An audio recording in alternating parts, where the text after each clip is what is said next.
welcome to the February edition of DIME's Virtual Journal Club. My name's Simon Turner. I'm a program lead here at DIME, and I'm co-moderating this event. It's, as I say, it's great to see you. I think we've got about 130 signups for this event, so that's really great. It's clearly a topic that everyone's really interested in, and I think it's absolutely right to be interested in.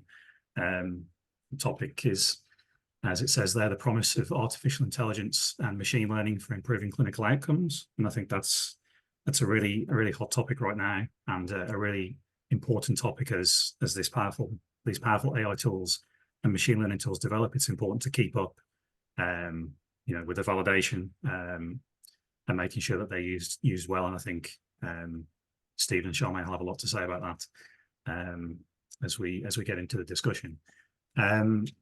So let's start off with, I guess, a few housekeeping matters just to set the scene. So this session today is being recorded, so that's worth noting. And after the meeting, in the next few days, the recording and the slides that you'll see presented will be available on the DIME website, along with the other journal clubs from the past. And if you've got a question for discussion during the question and answer session later on, then two ways: either just raise your hand in the Zoom window, and either myself or Greg, the other co-moderator, will call on you as time comes, or just drop the question in the chat box, and then we'll come round to it again as soon as we can. So that's housekeeping matters really to kick off with. So I think at this point it's a good time to introduce the rest of the panel, starting with some of the authors of this manuscript. So I'll start off by throwing across to Stephen. If you wouldn't mind just introducing yourself and saying a few words about yourself, then that'd be great. Okay, great. Thank you very much, Simon. My name is Steve Ruberg. I am a career statistician. I've been in the pharmaceutical industry in one way or another for the last 43 years. I have a keen interest in statistical science and data science and how that's applied to medicine and healthcare. A lot of experience in drug development, many decades of experience there, but I've translated some of that into healthcare more broadly and more generally. If you want to see the kinds of things I think about, you can go to my blog at analyticsthinking.blog and read more of my thoughts there. Thanks. Charmaine? Hi everyone. Nice to be here today. So I'm Charmaine D'Emanuele. I have been at Pfizer for around 7 years, and all my time at Pfizer has been dedicated to developing novel digital endpoints for using clinical trials and developing algorithms like AI/ML algorithms for use in drug development. I'm a neuroscientist by training, and I've always been at the intersection of data and the life sciences. So I'm very excited about this topic, and I look forward to discussing it with you today. Greg? Hi, my name is Greg Gaskin. I'm an analytics advisor for Ohio Health. It's a 19-hospital healthcare system in central Ohio that operates in 50 of 88 counties throughout the state. In that context, we work with 11 artificial intelligence models that generate over 1 million predictions a day. And while AI researchers estimate that thousands of clinical predictive algorithms have been published in the peer-reviewed literature, very few are actually working successfully in the field. So today's discussion is going to focus on this paper, which proposes a causal explanation for the divergence and offers a comprehensive systematic framework to improve predictive algorithms for clinical utility and safeguard the interests of patients. So Stephen and Charmaine, can you provide us with an overview of your paper?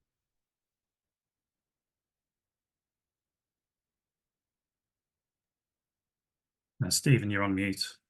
Mm-hmm. Simon, you have to stop sharing for me to share my screen. Yep, no worries. There you go. Okay, now I can share. Okay, is it coming through? Yep. Okay, here we are. Here's the paper. It was published in the Harvard Data Science Review last fall. Here's a link to it all. My co-authors are Sandeep Menon and Charmaine D'Emanuele, who are both from Pfizer. And without further ado, let's just dig into an overview of what the paper has to say. So first, let's start off with what the problem is. There have been many high-level articles and reviews of things that have failed in the predictive analytical, predictive algorithm world. Whether it was Google flu a number of years ago, more recently, algorithms to spot acute kidney injury produced by Google and DeepMind turned out to have no clinical benefit.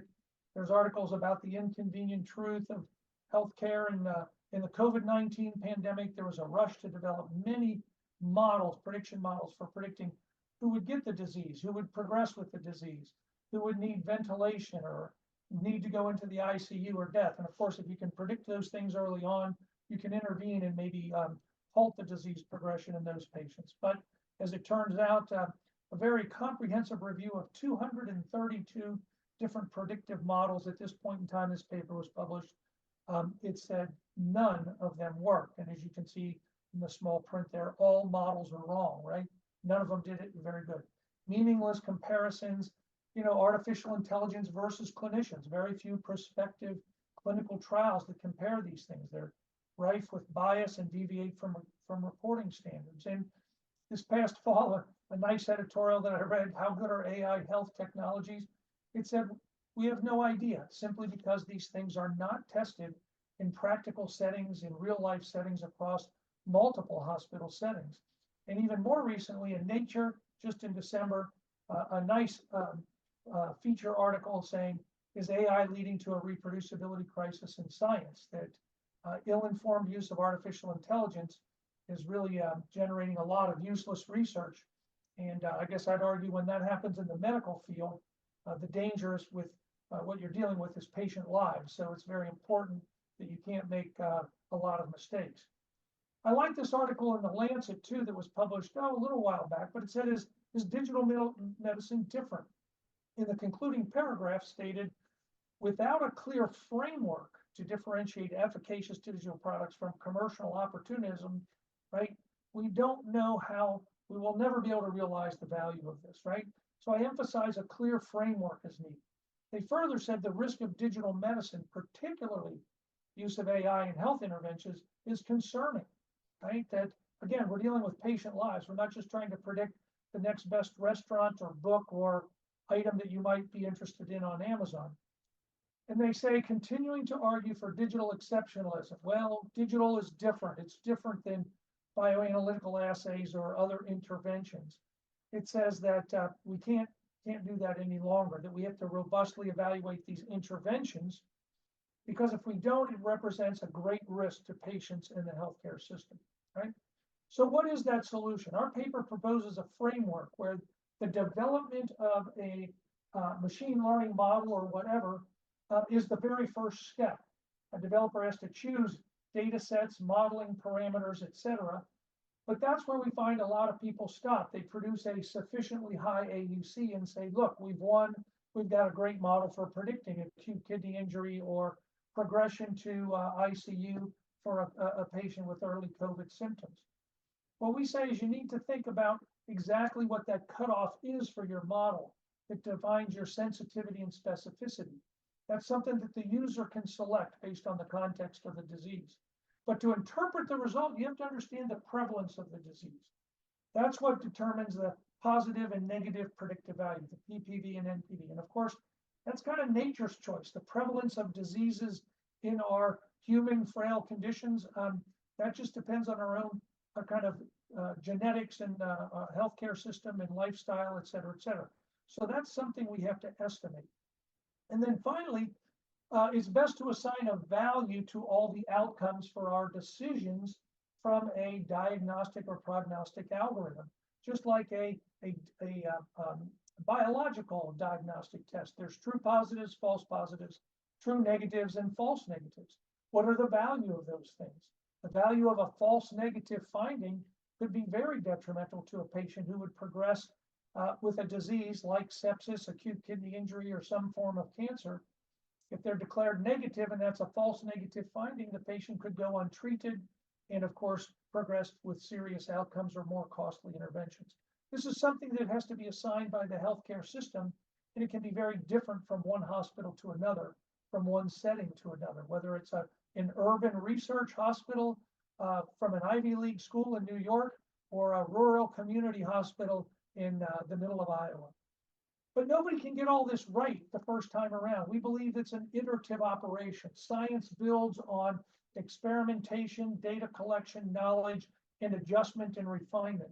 We believe this is such a complex system, it does need to take all of this into account in an iterative way. You can see here that the development of the model is pretty far removed from clinical implementation and utility, right? There's a lot of steps that got to go on in between. But what we think should be the goal of this whole system and iteration is to maximize the total value. That is, there's a value of a true positive, denoted here as V sub TP. And the probability of a true positive decision is indeed the positive predictive value. Here's the value of a false positive, or perhaps the cost of a false positive, and the probability of that occurring, etc., with a negative predictive value and a true negative and a false negative. Put all those things together, and if you read in our paper, we describe and graph the impact on the total value of a diagnostic or prognostic algorithm based on the value that's assigned for these different decisions or outcomes. We also say in our framework that we believe there should be a staged developmental approach that's very similar to drug development, pharmaceutical drug development, and to biomarker development, and even development of what's called complex intervention research. That is social policy research. Should we tax more heavily sugared soft drinks or things like that? All of these different arenas have a framework that is very phased. That starts with identification of the problem, right? What's needed? What's the unmet need? And identifying appropriate data sources. In the development phase, or phase one in drug development, the algorithm is tested in a healthcare setting, but not used for patient care. Phase one clinical trials in drug development are often done in normal volunteers. It's only in the most severe disease states that they're used in patients immediately. So it's a way to assess how these things work without making critical decisions about patient care. It's in phase two, the feasibility phase, where you conduct multi-center trials, you look at patient outcomes, and in the case of algorithms, where do they fit into clinical workflow? You have defined protocols and SAPs, statistical analysis plans, etc., and estimate the total value. And begin to draft a draft model fact sheet. That is a concept that's out there about defining when and in whom and how a model should be used. And then there's the definitive phase, the evaluation phase, where one would conduct prospective broad clinical trials with clear protocols and SAPs using perhaps cluster randomized trials.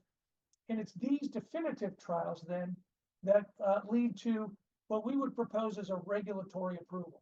Now, we believe in a fit for purpose kind of approach. There are some algorithms that are used for maybe less severe conditions or in simpler situations. And we don't think that all of those should go through this extensive approach. We do think anything used in clinical practice should have at least some sort of phase one or phase two clinical trial to show and demonstrate how it works, benefits and risks in a clinical setting. But for the most severe conditions, regulatory approval would be required. And then the implementation phase and phase four continue to monitor benefits and risk of the application of these algorithms in real world practice, right? And then even continue to enhance the algorithms and be able to systematically test, is the new version better than the old version? Or is a new approach better than an old approach? Or is this algorithm suitable in a different setting, framework, or patient population? Okay? So this is what we believe is the framework for these two slides, that kind of schematic for how to produce credible, reliable results from the development of machine learning or AI predictive algorithms. Now you may say, okay, that's a lot, Steve. That's a big change. That's a big onerous thing to dump on us. Well, I'm going to give you a little bit of things we can learn from history. In the era before 1962, there were no statutory requirements for approving safe and effective treatments, all right? FDA did not have the regulatory authority it has today. That all changed when a drug was brought to market known as thalidomide. Maybe some of you have heard about it. It was approved in Europe and was used for women in pregnancy for morning sickness. The result was a very clear and rapid increase in the number of severely deformed babies with very severe limb deformities. That produced a worldwide outcry against thalidomide. It was never approved in the United States because an FDA reviewer withheld her approval of it. And in 1962, the Kefauver-Harris Amendment to the Food, Drug, and Cosmetic Act was passed, and it states, and I quote, "In the law, substantial evidence from adequate and well-controlled investigations is required, and the FDA has the regulatory authority to decide what constitutes that substantial evidence." All right. Now, there's a big outcry in the medical community. They said, we know how to evaluate drugs. We know what works and doesn't work. We don't need to do placebo control and blinding and randomization and all this large infrastructure or whatever. Well, there's a guy named Donald Fredrickson that was the head of what's now what we call the NIH. And he gave a talk on the field trial. That is testing drugs in the field, what we would now call clinical trials. And he says the anarchy of guess and intuition in the design and analysis of clinical trials has given way to a benevolent tyranny of statisticians. He basically said we do need blinding, randomization, placebo control, rigor in our clinical trials to get at the truth, the answers for how these drugs work. And that's been the story of drug development since this time, and it continues to this day. Another example is in the 1980s and 2000s, as we gained a better understanding of the biological basis of disease, particularly in cancer, biomarkers were popping up all over the place for prognosis, for deciding treatments or drug responders, et cetera. And some folks who wrote a paper in 2020 looking back at this time said, you know, again, there were convenient specimens. People applied their favorite technology to biomarkers. Non-reproducible but highly acclaimed findings were rampant with few successful translational products into clinical use. Right? This group, the Early Cancer Detection Research Network, added rigor, as noted in the title of this paper, by putting in this very similar phased approach, and they modeled it after drug development and the pharmaceutical industry and the authority that FDA brings to reviewing these things. Okay, so much more successful uses of biomarkers since the 2000s by bringing this phased, rigorous approach. I guess I would argue in the data science world, we're at this crossroads. It's kind of the wild, wild west for predictive algorithms, right?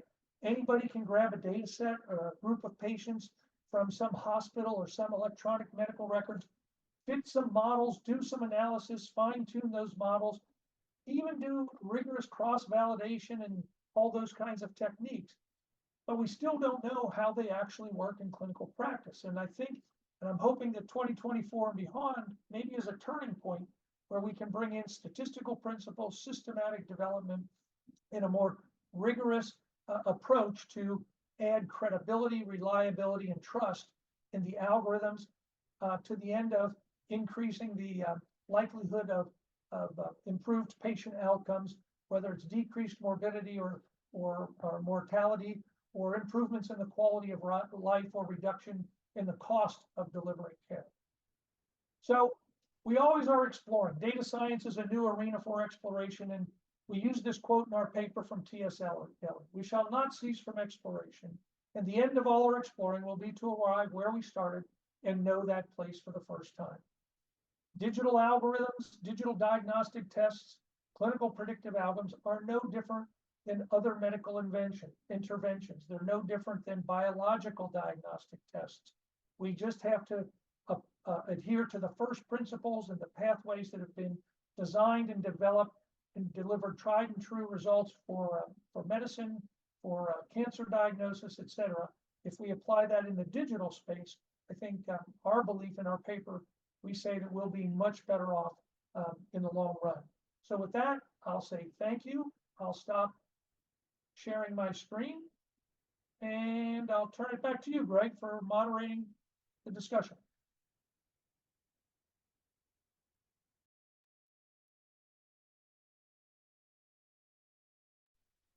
Greg, I think you're on mute. Yes, there appears to be double muted there for a second. Yeah. Can you hear me now though, Charmaine? Yes, very well. Great. So in your paper, you argue that the developers of clinical predictive algorithms are relying too heavily on performance statistics, such as the area under the receiver operating curve. And you cite three other elements that are important to consider in evaluating algorithm performance: prevalence, positive predictive value, or PPV, and negative predictive value, or NPV. Can you explain how your consideration of these measures led you to conclude that the optimization of total value is the true north for optimizing the clinical utility of an algorithm? Yeah, absolutely, Greg. I can start. So what we propose here is that rather than only looking at the area under the curve, which is only focused on the predictive accuracy of the model, we should also take into account the prevalence of the disease. So that because when we look at the prevalence, we can then consider what is the resulting positive and negative predictive values so that we can really interpret properly the CPA output.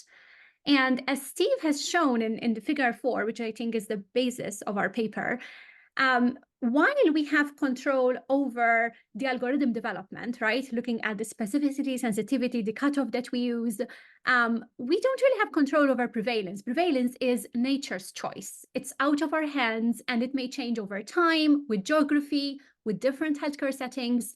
So it must be studied and estimated within the setting which the model is going to be used, so that we can really understand what the model is really doing and how it is performing. Secondly, it's also critical to quantify for a particular model context of use, the population, for example, the disease that's being used, the disease state, the healthcare system with which is being embedded. What are the values of the true positives, true negatives, and false negative of the algorithm? And what are their associated costs and consequences? So as you said, we talk about the total value. The value can actually be improved survival. It can be reduced complications, the time saved, the reduced cost or resources, or even you can think about a patient-centric value like quality of life measure. And as Steve said in his presentation, as with any medical intervention, it's important to understand the benefits and the risks of using that intervention. If it's a drug, a surgery, a diagnostic biomarker, or a CPA, right? So we really need to assess the benefits of a correct diagnosis and the costs of an incorrect one. So we all know, for example, that if we have correct early identification, that generally leads to early intervention and better outcomes. But then on the other hand, what is the cost of falsely identifying a patient, which would lead to, for example, unnecessary procedures, cost, stress, patient burden? So if we're dealing with a disease that may result in considerable morbidity or mortality, for example, you may want to err on the side of caution and say, okay, we're ready to put up with the false positives, with the alert fatigue, in order to reduce the false negatives, which can be disastrous to the patient. So we truly are trying to optimize the system for the patients we are serving and for the context of use we're using our algorithm for. Steve, anything to add to that? Yeah, I guess my question about total value and is that the true north is, how can some measure other than the true value not be the true north, right? We can do all the math, computing, and fancy modeling we want, but if it doesn't help the patients or the healthcare system, then we're just doing math for math's sake. I've always said this in my statistical career. Statistics is a means to an end. It is the means by which we create and evaluate data to produce evidence for the end goal. And the end goal is the improvement of patients' lives. All of the intricacies of data manipulations or complex AI or ML algorithms really mean nothing in themselves. They are just a means to the end, and that end is helping people live better lives. So that's why I think our focus, and we want to direct the focus away from just modeling and AUC to total value that's tangible in some sort of medical, clinical, healthcare benefit. Stephen, we have a question in the chat from Heather Dorsey. Does Stephen have any comment on breast cancer gene expression classifiers currently widely used in clinical practice?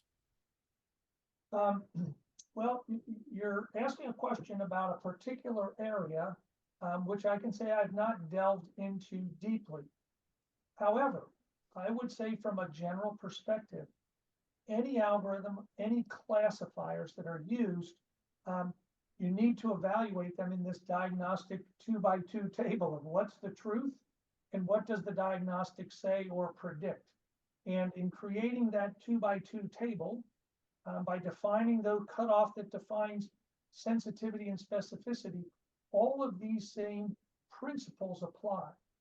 And if you're using genetics to classify patients, you still need to look at those outcomes and how do the patients you classify as positive or negative, how does that play out clinically?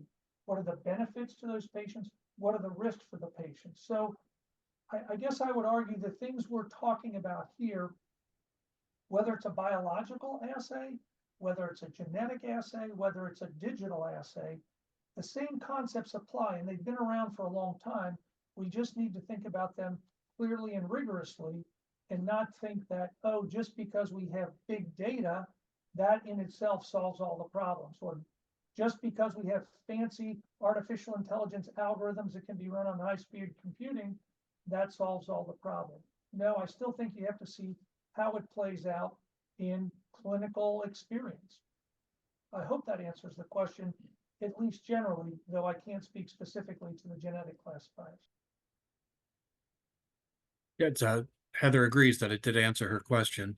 There's another question that came in that's quite interesting, given the reply from Dr. Shaw just recently in the NEJM about the CHI framework. So the question is, are you familiar with the Coalition for Health AI, or CHI, and their intent to set up AI assurance labs at health systems such as Mayo, Stanford, and Duke in order to determine the value of organisms with many government agencies as observers, such as the FDA, CMS, ONC, and NIH? If so, do you think they will be able to address or resolve the issues you outline in the paper? Well, I will say, yes, I am tangentially aware of these efforts and the recent coalition that's coming together, broad coalition, academics, government agencies, etc. I am slightly optimistic that they'll make progress and advance things forward, but I'm not 100% convinced that having, I see dozens, if not hundreds of groups joining this coalition, I can see it kind of getting bogged down in its own weight. In the early parts of the 2000s, I'm sorry? I was going to say, in the early parts of the 2000s, I was involved with a large coalition around data element standards for medical, HL7, CDISC on the pharmaceutical side. Boy, it's really hard to pull all those people and all those different stakeholders together to make progress. I personally believe that what drove the pharmaceutical industry to more rigorous, consistent drug development was a law that said FDA now has the authority to regulate drug development, and FDA is the final authority and signator on whether a drug gets onto the market. I know that sounds heavy-handed. I'm not a guy who's in favor of a lot of big government, but I do think certain areas of regulation do actually drive innovation much more quickly than trying to organize dozens, if not hundreds, of people who all have competing interests, financial, et cetera, et cetera. So I am tangentially aware. I'm kind of watching from the sidelines. I'm a little skeptical, and I've said my preference, I think, would be for regulators perhaps to get together and propose more rigorous guidelines and go down that pathway. Yeah, but in addition to that, I think, Steve, the value of such coalition is to, we say in our paper that 20% of the problems are kind of like technical issues, and then 80% are social, and we really need a culture shift. And I think that's the value of having coalitions in a way, to complement also what you're saying with the FDA rigorous framework that's more like binding. But I think it will help to basically push the field forward, to basically get it in the culture that we really need this rigorous testing. We really need to stop just declaring success the moment we develop and test an algorithm and have an AUC of 80 or 90% and say, okay, this is a successful algorithm, right? I think if we all start thinking about how are we evaluating these algorithms in different patient populations, right? In different healthcare settings, how is it working within the flow of the healthcare system? And what are the risks and associated with its performance? I think coalitions like this can help with basically pushing the culture forward. I think you're muted, Steve. Yeah, thanks, Charmaine. I think those are all good points about consensus and coalition. It does bring to mind one other thought that I have in the drug development world. There's the International Council on Harmonization, which was started in 1990. And that organization was the three major regulatory bodies of the world at that time, US, EMA, European, and Japan, and the pharmaceutical industry representatives from those regions, which was the pharma organization and whatever they have in Europe and in Japan. And so it was a consensus across those groups. It was very much collaborative. It took years to develop guidelines, but guidelines were developed for global drug development. What are the global requirements? In the end, the three regulatory bodies made the final decision. There was lots of discussion. The pharma companies had input, academics were brought into it, but the regulators ended up saying, okay, we approve this guideline for drug development. And those guidelines have been enormously helpful through the 90s and into the 2000s for guiding pharmaceutical companies about expectations for drug development, et cetera. So perhaps there's some model of collaboration and consensus, but at some point, somebody's got to make a decision that says, here's the rules, or here's the law, here's the regulation about what gets into practice and what's safe and effective for patients. Thank you. Thank you both. There's another question in the chat regarding the assignment of value to predictions. This is within the total value context. Do you see this as potentially introducing another risk of overfitting in a way? People could hypothetically assign arbitrary values within the framework to make their results seem more favorable. What would your concrete advice be to practitioners, and how can regulators help to support choices in identifying true costs and benefits so that they can robustly include these approaches in their modeling efforts?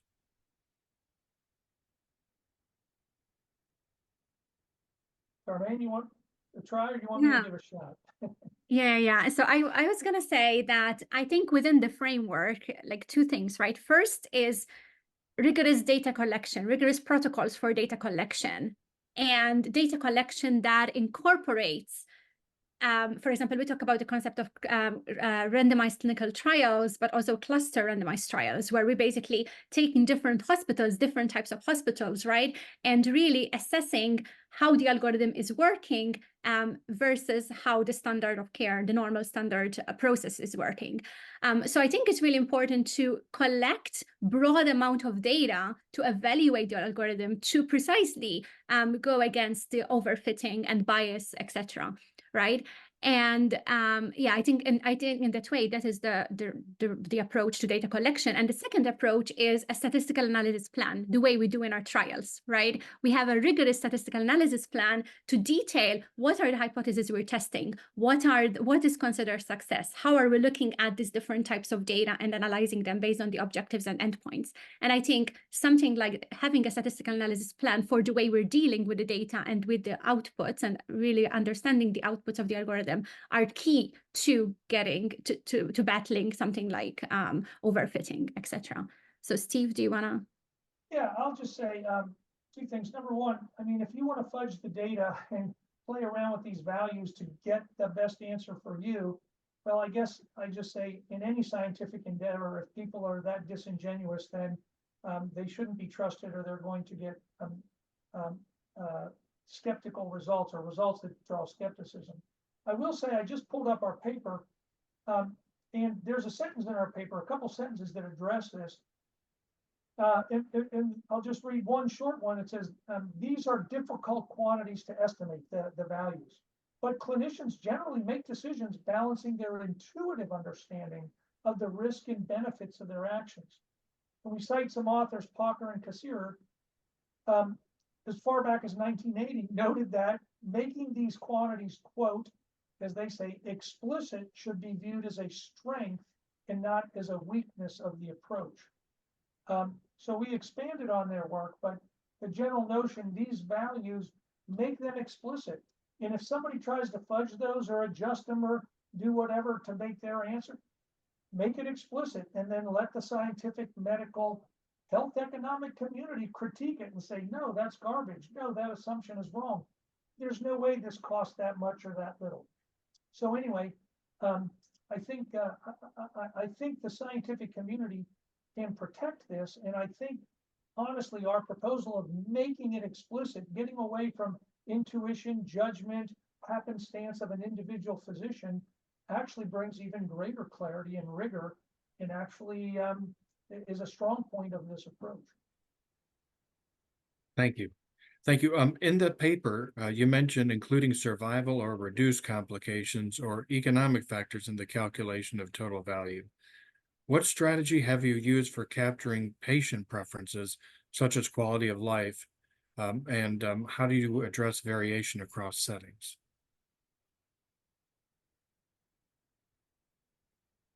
Charmaine, your group has actually been involved in developing some of these digital algorithms. Perhaps you have some experience about how do you decide what works? How to capture patient preferences. So there are a couple of ways which we have done to capture patient preferences. So we partner with patient advocacy groups, for example, to really understand what matters to patients. What are some of the concerns as we're implementing these algorithms? And secondly, in our development, we've always also explicitly asked the patients, what are you looking for? And if I have this novel technology, this novel methodology, can you assess, basically, can you tell us what works and what doesn't for you? And also what's important to you? Like in digital field, we always think about what is the meaningful aspect of health, what is the concept of interest, and what you're trying to measure. And then we come up with novel endpoints. I think this is also the same thing. What is important for the patients, and how can we capture that aspect of quality of life, for example? I don't know if that answers your question. And I'll say, this has long been done in pharmaceutical drug development. We have protocols for clinical trials, and you define your primary outcome variable. That primary outcome variable could be the proportion of people alive after 1 year, or the survival rate or hazard ratio from some regression survival model.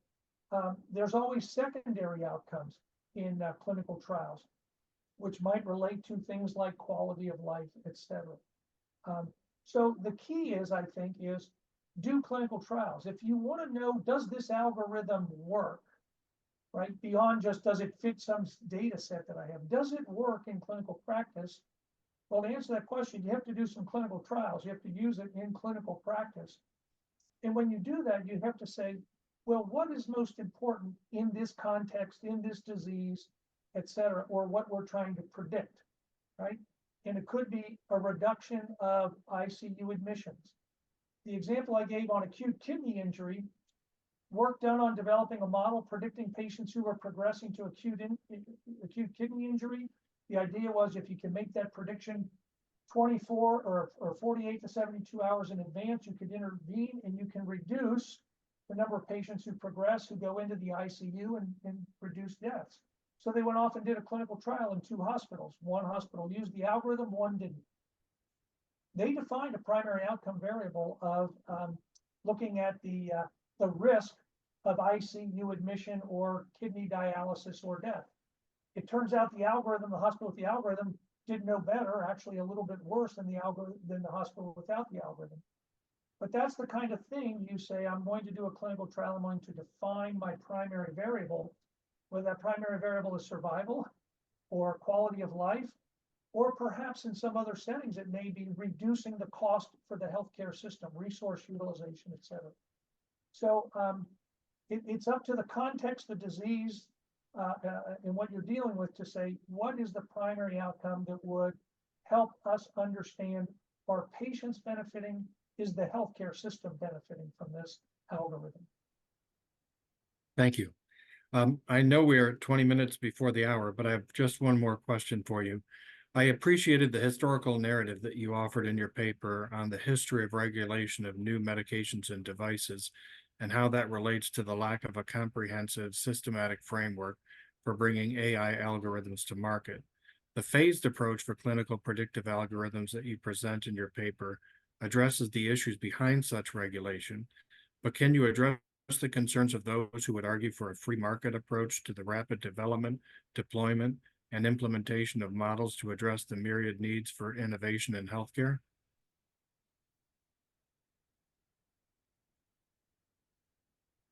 Yeah, I'll take this first, Charmaine, then I'll pitch it to you for some thoughts. So here's just a couple thoughts. When using algorithms to predict movies or recommend restaurants or other consumer behaviors, the cost of a bad recommendation is largely inconsequential, right? I'll also think, the second point is that fast to the wrong answer is not always a good approach to optimization. And I would argue that playing around in free market and allowing things to just kind of evolve in the marketplace could be putting a lot of patient lives at risk, as I highlighted in some of these editorials. Okay, so we need to consider that.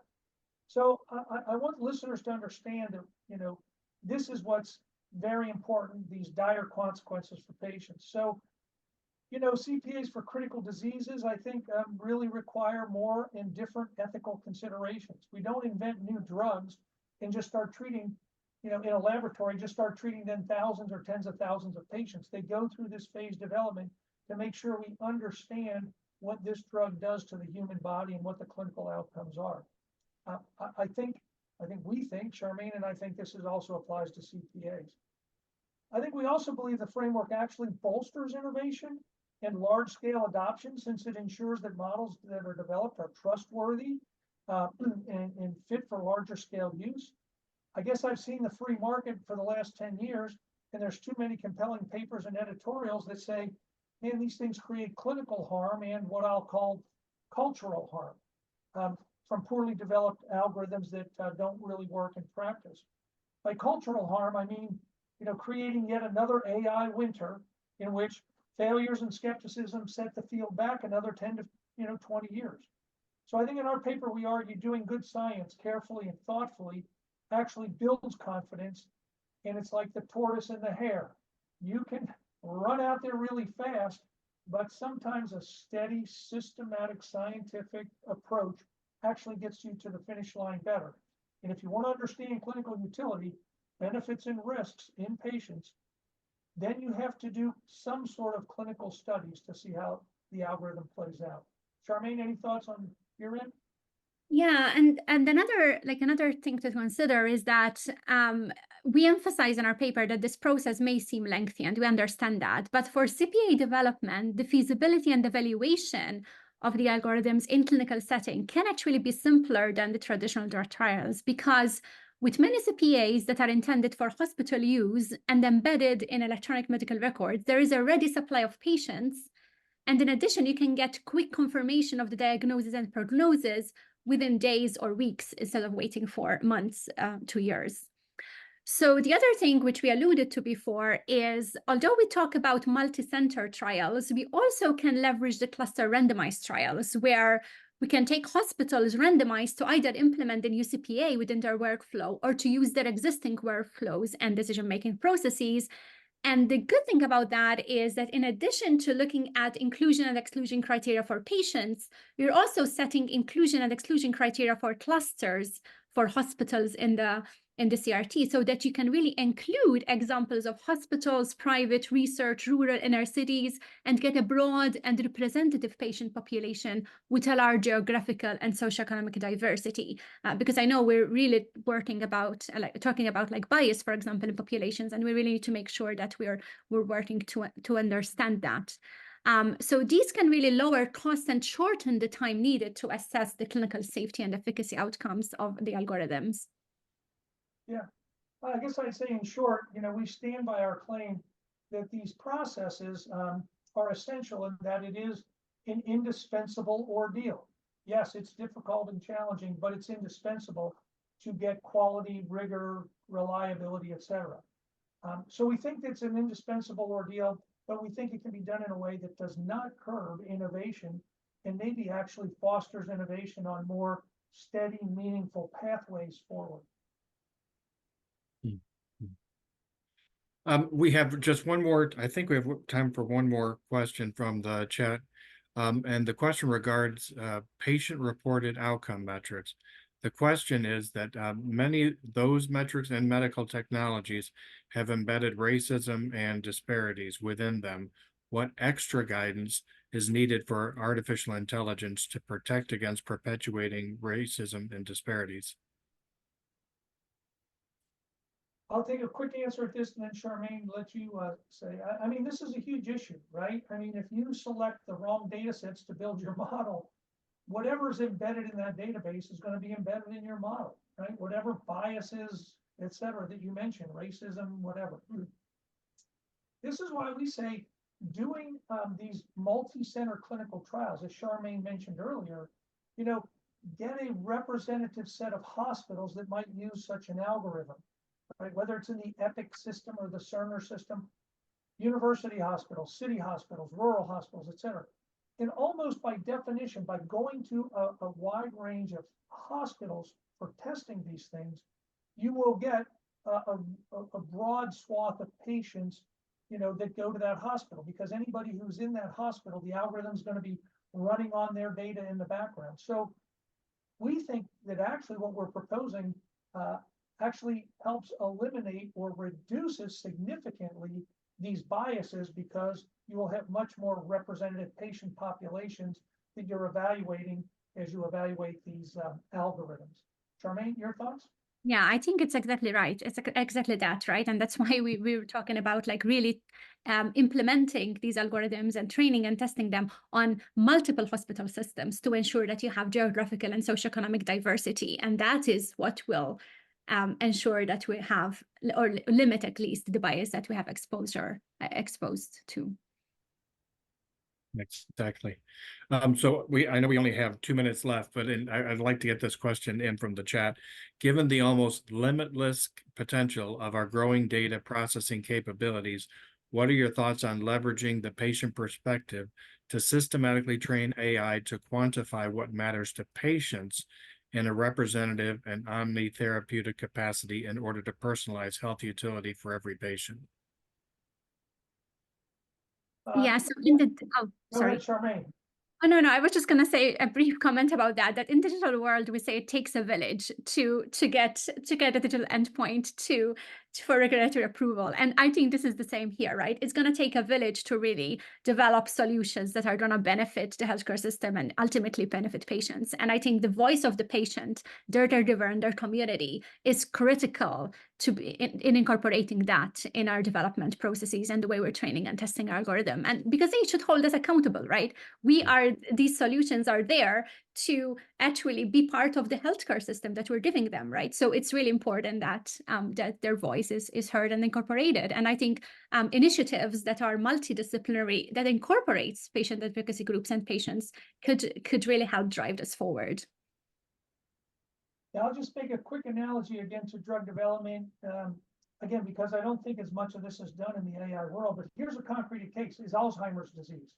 There are now drugs that are starting to come to the market or are under review at FDA that reduce these plaques in your brain and potentially slow cognitive or functional decline. But these drugs also create some inflammation in your brain, okay? And so there's a certain percentage of patients, not trivial, 20 to 25% of patients, that over the course of a year or two will develop this inflammation. And the question is, and I've been involved in some of this, there's a lot of patients, caregivers, doctors who'd say, I will take 2 years of less cognitive decline with the notion that I have a 20 or 25% chance of having some of this brain inflammation, which can be serious, leading to hospitalization, very rarely death. But I'll take that trade-off, right? That's the voice of the patient. I know right now in the FDA world and regulatory world, people are saying, well, no, that patient's a failure. They had to discontinue the treatment due to an adverse event. And the patients are going, no, I'm a success. I had 2 years of better cognition and function. Yes, I had this adverse event. I went into the hospital for a week, but I recovered. I'll take that. That's a better outcome. I consider myself a success. So I think those are the kinds of things we need to incorporate. I just used that from my drug development experience, and ask those of you who are involved, Greg, you and your colleagues in the algorithm world, in the hospital care world, how to take that same kind of mindset and build that into the development of algorithms and evaluate the value of those algorithms. Thank you. We just have a few minutes left for concluding remarks before we turn it back over to Simon. So with that, Stephen and Charmaine, do you have any concluding remarks? Ladies first. Yeah, I think, as we say, this is kind of an indispensable ordeal, right? We really want to expedite and provide new breakthroughs to patients fast, but we want to make sure that whatever we're developing, we have faith, we can trust, and it's actually moving the field forward. And I think that's why we need the rigor of clinical trials with detailed protocols, statistical analysis plan that will ensure that whatever we develop is meaningful and can really drive the field forward. Yeah, I will just say, there's a lot of people who have looked at these algorithms, I'll say from a retrospective perspective. You know, there's a lot of checklists, tripod, et cetera, et cetera. You know, like when you read a paper, was the study prospective? Was this defined? Here's your checklist. And then you can say, oh, that's not necessarily a trustworthy or reliable result. There's a lot of those systems and checklists. What I think we're saying is, no, let's think about prospectively. How do we build quality and reliability in? Let's not just react to what's done and see, does it meet the checklist, but let's be prospective with our understanding and thinking and developing of these things. I think that's where our paper is a bit unique, is we are giving a framework, we're proposing a framework. I would love to have others comment on that framework, rebut us, add to it, improve it. But I'll ask everybody on this call, if you like it, or if you think it's something worth discussing, spread it around and let's start talking about how to prospectively build these rather than retrospectively evaluate them and say, failure, failure, failure, didn't do this, didn't do this, didn't do that. Okay, let's get on the front end and do it right from the start. So anyway, thank you. I appreciate it. There's comments in the chart and the chat that are reflecting on the fact that the EU has moved further ahead with some of these regulatory issues than the US have. And there's also some chat about the FDA approving more than 500 AI-enabled medical devices. And in my comments back were, yes, that is true, but that's a very, very small proportion of all of those that have been published. And then the smaller proportion still of those that have been tried out in these different types of settings. And your framework clearly indicates that the regulatory would be prior to using it with patients in a clinical setting. So I think that's important to emphasize too. And the EU connection was a wonderful comment because we do have to juxtapose our own work with those of others. So Simon, turn it back to you.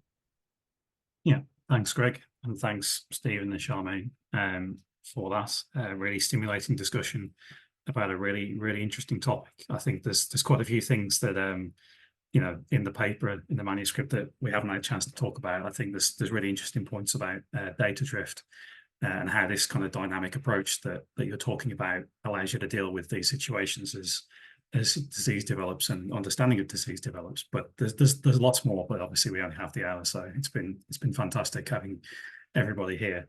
So I will now just pop on screen and show you what is coming ahead in terms of DIME's calendar. So over the next month, we've got a couple of things coming up.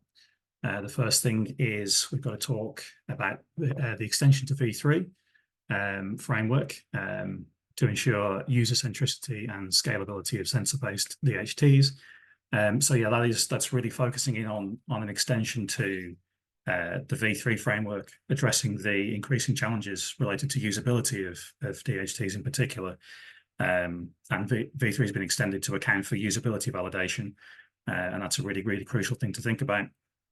So you can hear more about you know, how that's implemented, and also our new education course that talks about V3 Plus and this usability validation.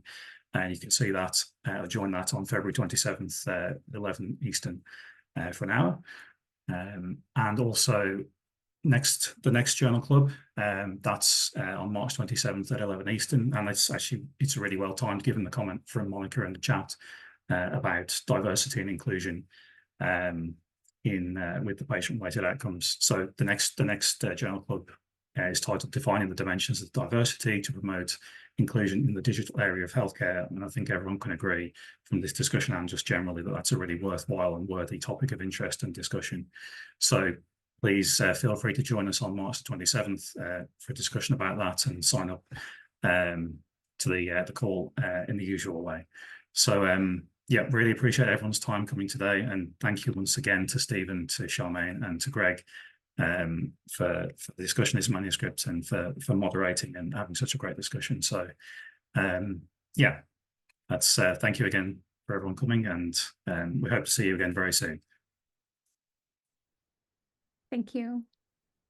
Thank you very much for having us. We appreciate it. We hope the listeners are able to help us spread the word about this manuscript and about some of these concepts. So thank you from this end to the Digital Medicine Society for holding these virtual clubs. And Greg, thanks for moderating for us.